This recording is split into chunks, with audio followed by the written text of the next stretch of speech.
You have a lanyard. Long-time lurker, first-time poster, yada yada yada. A bit of background ahead. Picture this. It was around 3 p.m. on a Friday in July. My sister and I were on our way to work, but had to make a pit stop at Target to get a new pair of pants real quick. Take in mind, both of our uniforms are black shoes, pants, shirts, etc. My shirt has my restaurant's logo splattered out front and back. Does not even compare to the khakis red polo ensemble that the Target employees wear. And I was wearing a pink lanyard with my keys.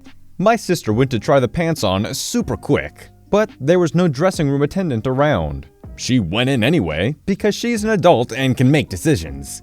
I'm standing there twirling my keys around, staring into space, when a textbook version of a Karen walked towards me. I didn't really notice her until I felt eyes staring me down. I look up to see this grumpy lady glaring at me and making these humph sounds.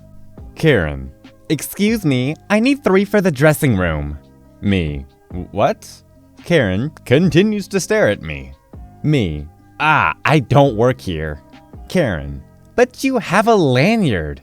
Me: "Yeah, for my car keys." At this point, my sister walked out of the dressing room to this lady standing in front of me, studying me. I still don't think it clicked that I don't work at Target.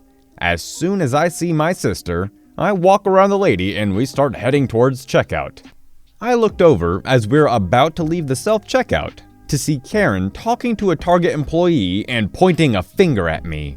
Maybe I'm missing something here, but is it common for employees to just lie about working there so they don't have to be bothered? Does this happen a lot? Because why do these Karens always believe someone's lying to them and they really do work there?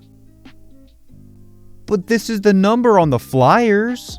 So I'm faffing about on the internet when the landline rings. I like your vocabulary. The landline is only there for emergencies and only ever rings for one reason: a wrong number. 9 out of 10 times, it's somebody trying to reach some sort of party store with a number similar to mine.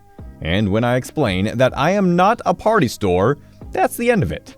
I know this will happen, but I'm bored, so I pick up the phone anyway. Me: "Hello?" Phone: "Yes, I'd like to rent an inflatable water slide. Can you tell me how much that costs?" Evidently, this party store really knows how to do it up right. I mean, freaking water slides? Me: "I'm sorry, you have the wrong number." Phone: pause. I would be lying if I said there wasn't some small part of me hoping for what came next. Phone: Are you sure?" I look around me just to double check. Nope, still just my living room, sadly devoid of water slides. Me: "Yeah." Phone: "But this is the number on the business card I have." Me: "I'm sorry, but you're trying to reach a party store, yes?" Phone: "Yes, store name located in city. Is this not phone number?" Me: "Yes, that's the number you called, but I'm in a different city. I'm not a party store, and I do not have any inflatables." Phone: "But this is one of 2 numbers on the business card I have, and it was on the flyers that I found on the street." I reflect briefly on what this dude could say to me that would convince me that I actually have been an inflatables rental service this entire time. I come up empty. Me: "Well, I don't make any flyers or business cards with my number on them, and I'm not in city, so I'm sorry, but I can't help you. Out of curiosity though, you mentioned a second number for this place you're trying to call. Can I have it?" Phone: "Sure." Pauses while the business card is produced. "Which number do you want?" Me: "Some polite yet still incredulous version of the number that we're not currently talking on, you dink." Phone: "Gives out other number." Me: "Thanks, I hope you find what you're looking for." Phone: Grumbles and hangs up. I'm still not sure what I'm more impressed by.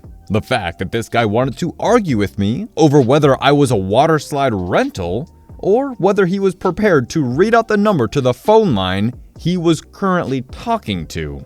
Some people. Epilogue: I found the real number for the party store, and confirmed that they could rent me a water slide if I was so inclined, and that they used to have my phone number. And though they no longer use it, it is still listed on some of their old advertising material.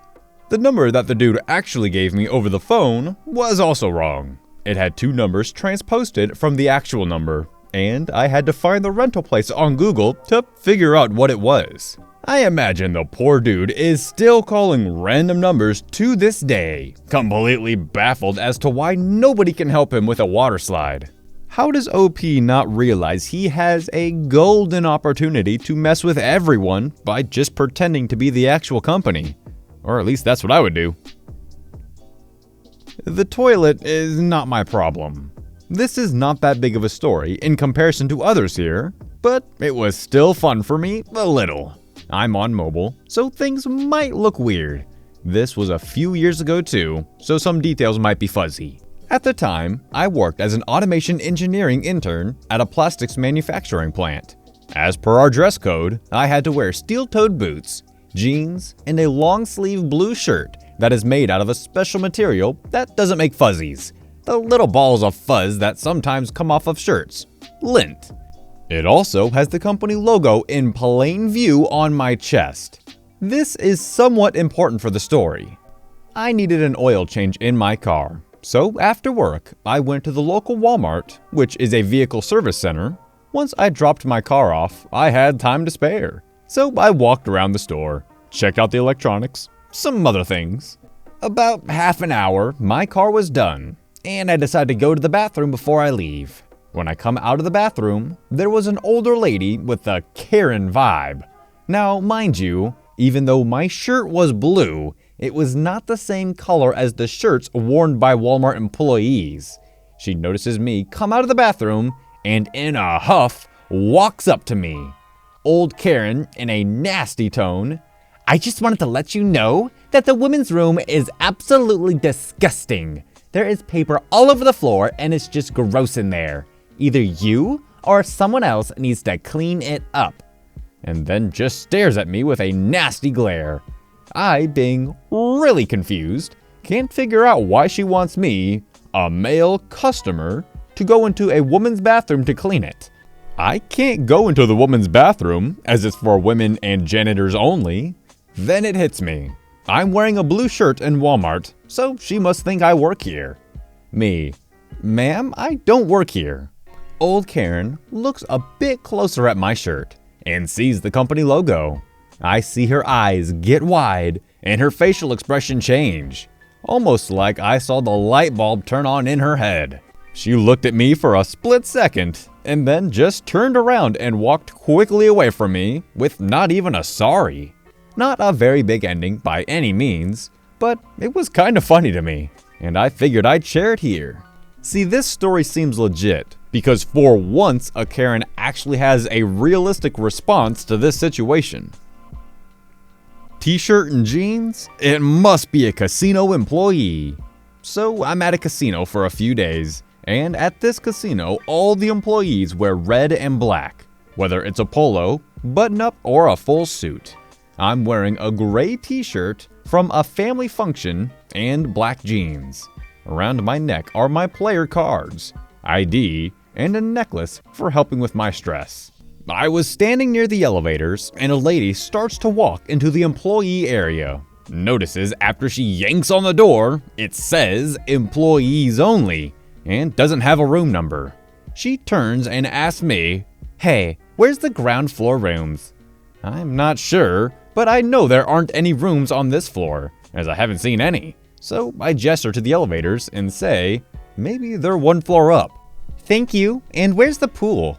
"3rd floor." I didn't realize until after that she thought I worked there. A minute later, I'm waiting for valet to pick something from my car, and a lady comes up to me and says, "Is there any way we can lock my car? I've got some important things in there. Work stuff." I'm staring at her confused when the actual valet, wearing a red polo, comes up and explains she has to have the car unlocked to move it to the parking spot, and we'll lock it after. The lady looks at me and says, "Oh, you don't work here." Duh. Finally, an old lady and her even older mom come out and marches towards me.